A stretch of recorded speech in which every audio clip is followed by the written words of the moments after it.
So yeah, today we are showing for the first time what we've been doing into bringing the GPU in Arnold, or bringing Arnold to the GPU.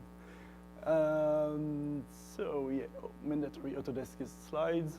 So yeah, if you don't know about it, Arnold is high-quality production renderer for visual effects in film and feature animation, used by lots of studios in the world. So Arnold is kind of the grandfather of the physically based transition. And it's a role that was recognized last year, same as V-Ray, by an Academy Award. Arnold is available as a standalone renderer and a plugin in Maya, Max, Cinema 4D, Houdini, and Katana, and Softimage. Yeah, a bunch of productions where Arnold was used recently. So why did we start working on this? So we started working on the GPU version 18 months ago, and we did that for quite a few reasons. First, we're seeing a shift toward more interactive workflows, like real-time look development or interactive lighting. Some renderers have been traditionally more into load render. Arnold has always been the concept of the render session where you can do live edits without reloading the scene. But for this kind of workflows, the GPU will bring the extra speed needed to make everything more responsive. So another reason why we're doing that is that our users are asking a lot for it. Every time we are doing something public, we will get the question of when is the GPU version coming out. So yeah, we listen to our users, and our user base has been growing quite a lot since the acquisition. We're having all sorts of new kind of users. And sometimes their workflows are not only gigantic movies with billions of assets and terabytes of textures. Lots of them are still there, but some of them are working on small scale projects, maybe commercials, maybe TV shows. And another thing is that GPUs are getting bigger. 5 years ago or 10 years ago, rendering a TV show on GPU was not unrealistic, but kind of hard. And with the kind of hardware that gets out now, it's not true anymore. So bigger GPU, different users, different workflows.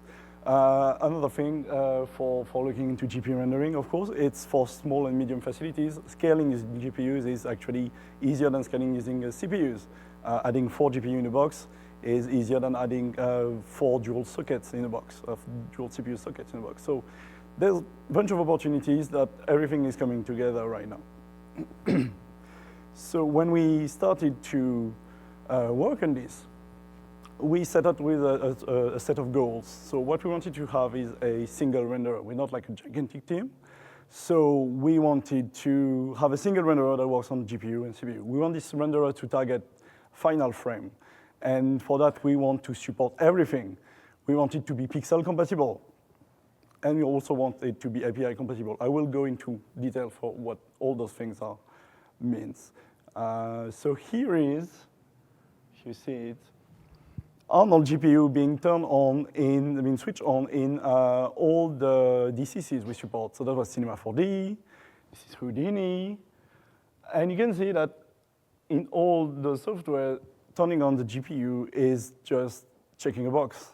Turning on the denoiser, editing stuff, moving things around. So this is Houdini, this is Katana. Katana is extremely important for a lot of the Arnold users. This is Max. So yeah, we really want to build a single renderer. A single renderer means that same settings, same interface, then you know, same nodes, same executables. This is Maya, same code base. So really, the only distinction we want to expose to users is that checkbox. So the only thing new thing we're introducing basically is the render device. You will be able to select a render device in Arnold. So nothing really exciting, right? Like it's just Arnold, just that it runs on GPU, and it can be a lot faster. So Feature compatibility. Feature compatibility is super important for us because we don't want to build a preview render. We want to build a final frame render. So we want, the end goal, as I said, the end goal is to support everything. This is going to be hard. We're not there yet at all. Arnold is extremely flexible. Some features will be very hard to support. Like in Arnold, you can write a shader that will, after the third transmission, specular transmission bounds, ignore certain objects on a Thursday. So you can write that shader. This is going to be hard to support on GPU. But yeah, that's the end goal. And maybe we won't reach it today, but it will happen. For now, a bunch of things are already supported because, as I said, we share most of the same code base. So hair rendering, all the lights features, instancing, all the shaders, random walk SSS, motion blur, you name it, everything is starting to be supported. Then we want to achieve pixel compatibility. What does it mean? So the previous talk was talking about a perceptual difference. It's a very nice goal to try and reach. So there's a bunch of different levels for compatibility. First, there's the easiest one. Not that easy, but the easiest one is trusting the results you see during look dev. You're doing your look dev on an asset on GPU, then you kick that asset to the render farm. You trust that the results you were seeing in look dev will match what you will be getting on the render farm on the CPU. That's the first level. And that's definitely the one we want to achieve for the first versions. Next level is rendering shots on either GPU or CPU for the same show. It needs a lot of trust, right? And next level, again, is rendering some frames of a single shot on the GPU and CPU without seeing any flickering or anything. That's a very important goal as well. And the final stage is to be able to render part of the image on CPU and part of the image on the CPU, which was described in the previous talk. And all those stages, we will try to reach them, and but we won't try to aim for the last one immediately. And there's a reason for that. The thing is, sometimes for interactivity, you want to do simpler work, where Arnold CPU will go for the best quality approach, like very high quality texture filtering, very high quality pixel filtering, splitting. This is very fine. Like in Arnold, you will get a very good image with only a few samples. But getting those few samples may be expensive, and they may be even more expensive on the GPU. So we may put in place some trade-offs, like on the GPU doing less splitting and using adaptive rendering to have a perceptual match between the two renders, doing filter importance sampling instead of sample sharing on pixels, which sample sharing on pixel on GPU is kind of hard to implement. Splitting. During splitting on the GPU will consume massive amounts of stack space. So we're still working on those trade-offs, how to mitigate them, should we expose them to users. For example, we could expose to users the fact that yes, you can use the hardware texturing on the GPU because this is going to be very fast. But then you will get less quality at lower sample count. So yeah, the jury is still out on what to expose, when to expose, but yeah, we know about the performance trade-offs, and we are not reaching for the highest level of pixel compatibility first, because we want to get something out fast. Next is something that is very important for us.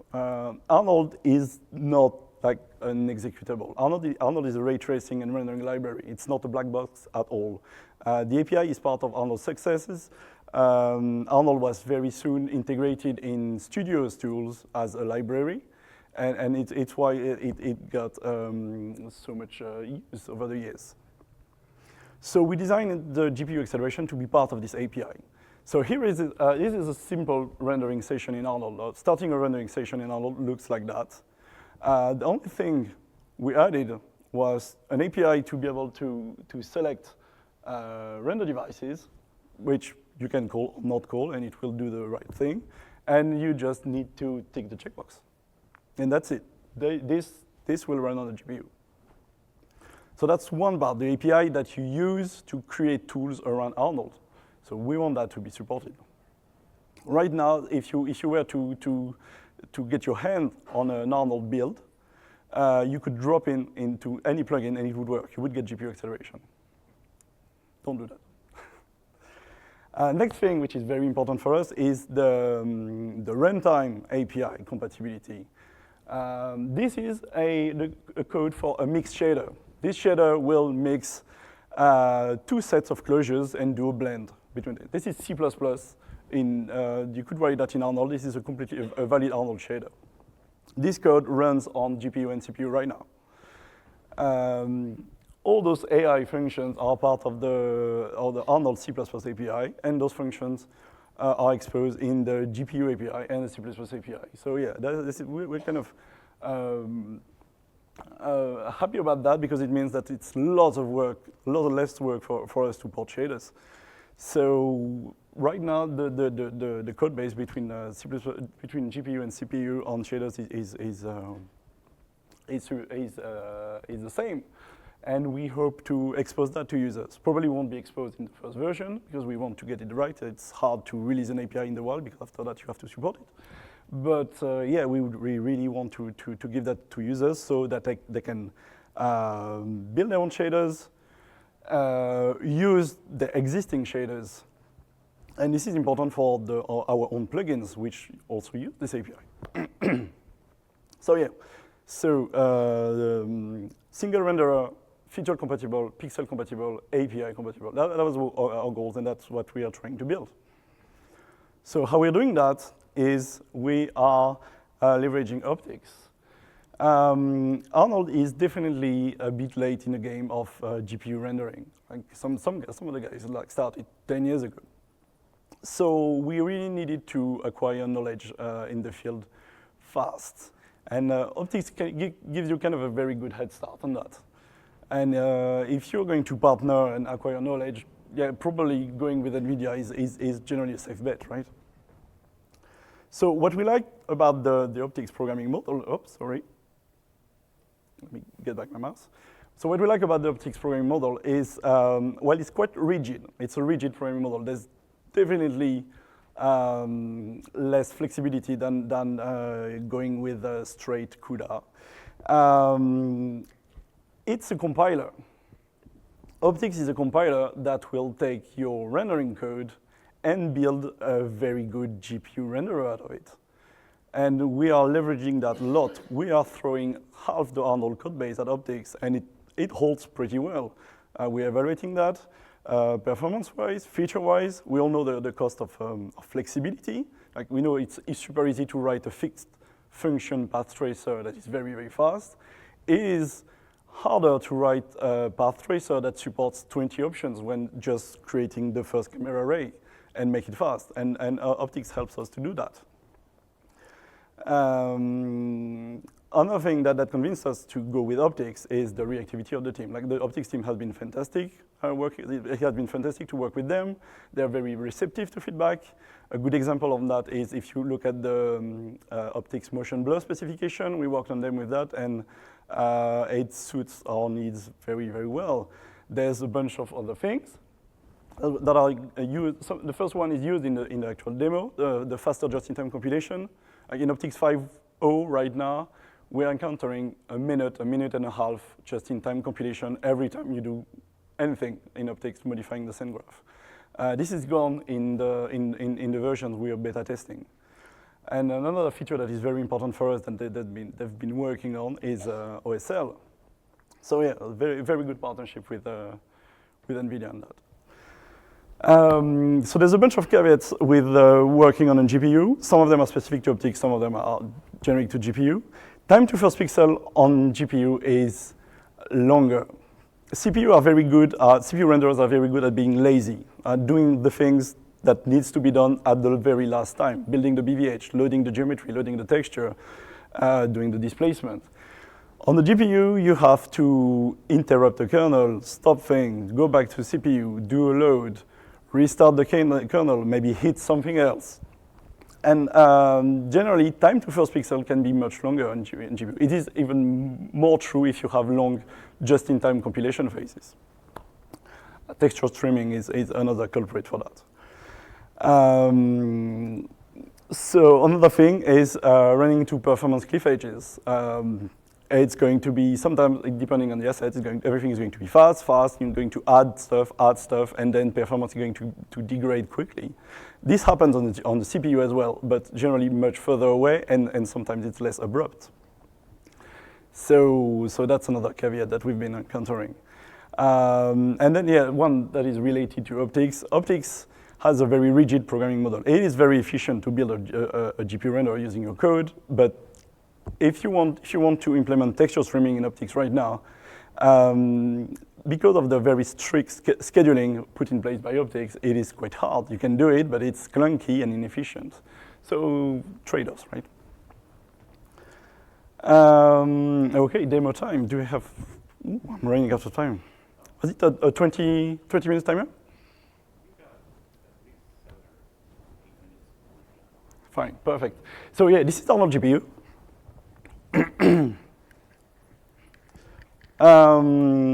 This is the Arnold render settings being changed live in Maya. We can switch to GPU to CPU. Yeah, here we're changing the ray depth. And you can see that it is quite all right to move around. This is not a gigantic production asset. This is a decently sized production asset. This has maybe something like 12 gigs of textures, a few million triangles, nothing like some of the things that have been shown before. But still, it is, for look dev purposes, a decent asset. You'll see the shading graph later. It is a somewhat complex shading graph. What am I doing here?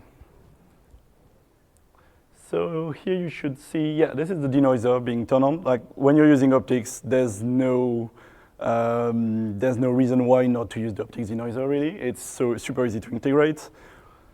And yeah, this is the denoiser in action. So let me switch to something a bit more interesting. As we said, so here we switch to CPU rendering. And at some point, I'm going to just switch to GPU rendering. This demo you can play with it on the NVIDIA booth, by the way. It's live, and you can see that I'm not cheating here. Let me go to someplace more interesting. You can see that nothing is baked. Everything is live in the session, and you can move the objects around. Advance that because those videos are long. So yeah, everything can be moved around, and you can even decide to push vertices if you want. So here, live editing geometry on the GPU in Maya. This works as well on the GPU and on the CPU. Another important part of the workflow is interactive lighting. And as we share most of the code base, of course, all the nice lighting features and light sampling techniques in Arnold are as well supported on GPU. So changing spread, oh, I should start the video. Changing spread, moving lights around.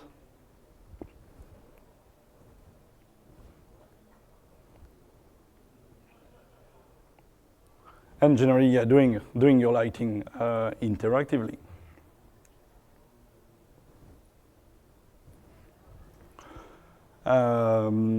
Continue on workflow. This is editing materials. Switch to more interesting parts. Most of the material and material options are supported, including the new random walk subsurface scattering, which is working as well on CPU and GPU. And we just made this robot a big blob of skin. And I was not lying when I was saying that the shading setup was quite complex, because, I mean, do I see that somewhere? Yeah, there's 50 shading nodes on this scene, like doing mixing and adding decals, it is a decently sized shading graph on a movie, on a big production movie, you would have like 1,000 of those assets on the scene, but then you would not expect to run that on GPU easily or interactively. And all of these nodes can be removed, reconnected, edited. All those nodes are written using the C++ API that I demonstrated earlier. We are starting a private beta soon. It will be a private beta under NDA. Get in touch if you want to be in. A few people in the room are in already. And yeah, we'll release when it's ready. So no definitive date on that. And finally, Arnold 5.1 is released in the coming weeks. And it supports, it's CPU only, but it supports a bunch of features, including a nice toon shader that you can see here. This is a render. This is not a drawing. Adaptive and progressive improvement, Material X, Alembic, 2 denoisers, the optics denoiser, and a full production one with temporal stability and IOV support, beta start, beta interactivity. And if you're interested in the Arnold architecture, there's a specialist issue of translation on graphics coming out for SIGGRAPH, I think. And we have an Arnold paper in it describing how the Arnold renderer is working. Thank you for your attention.